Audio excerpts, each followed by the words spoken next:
So I don't usually read/listen to fake news or, the news that pretty much always either lies or just skews things. I listened, I read an article that in many of the states where abortion laws have been restricted, aka let's say you're not allowed to have abortions, or you're only allowed to have abortion in the case that there's an emergency and not having one could kill the baby, or could kill the mom, sorry, then they let the baby go. And some of them, it's just like you can only have abortions up to 3 months, whatever. And in those states where there's been those restrictive abortion laws, and specifically it was mentioned several times since they overturned Roe versus Wade, and all these people are still up in arms about it.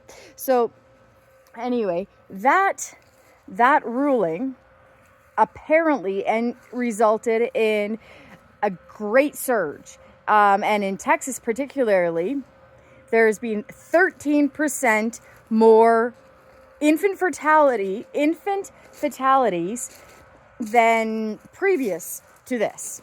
So obviously that means something that we should have abortion again. We should have lots of abortions and they shouldn't be restricted whatsoever.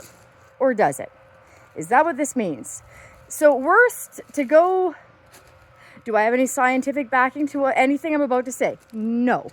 But I do have biblical intuition, meaning still, I could be wrong, but kind of related to my video where I talked about counterfeits. If you can recognize something that isn't the right biblical teaching if you know the Bible, or you can usually discern something.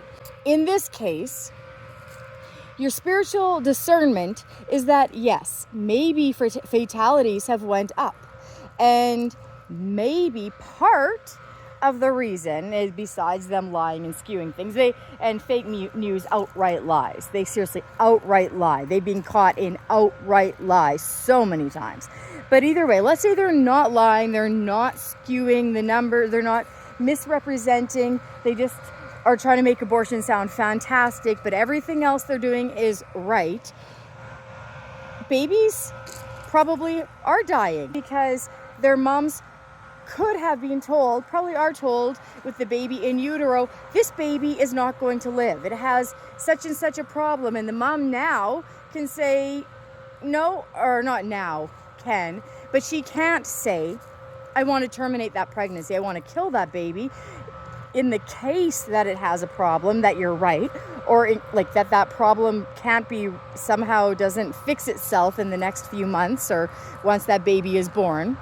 So either way, so let's say the worst case scenario happens, that there is a baby that dies because in utero they had a problem that was discovered that would have ended in their termination had this restrictive abortion law not been in place. But the restrictive law is in place. And so we're going, well, you could say, what's the point? We've spent how much on tax dollars or on your own dollars trying to save a baby that you just could have gotten rid of before it was even born? Or that baby, why put it through the pain? You could have saved the baby that from ever being born. God has a plan for every single life, every single parent, every single situation. Every time someone is raped and they have a baby, He has a plan for that baby. He has a plan to bring about something good.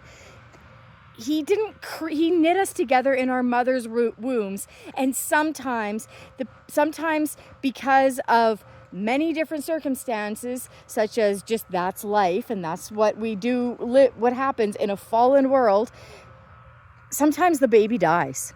Sometimes people die. Sometimes people don't get healed and don't get fixed, and the problem persists and the problem overtakes them. But from a biblical perspective, you can argue, and which is fine. You can argue that you actually kind of if you're really thinking about it, abortion should be less restricted in some places that it's now more restricted in the States, let's say.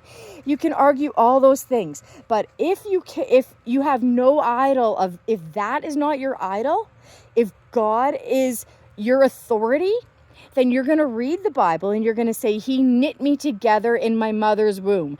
God has a plan for us, and God means good things to happen for those who are called according to His purposes.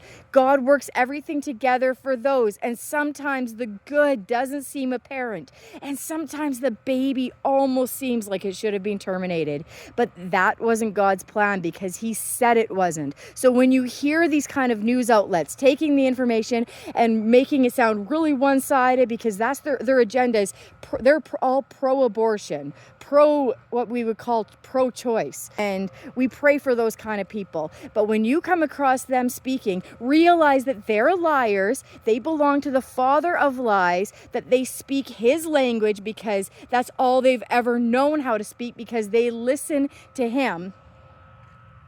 And that baby doesn't matter. It's not up to you to worry about whether that baby lives or dies. It's up to you to listen to God.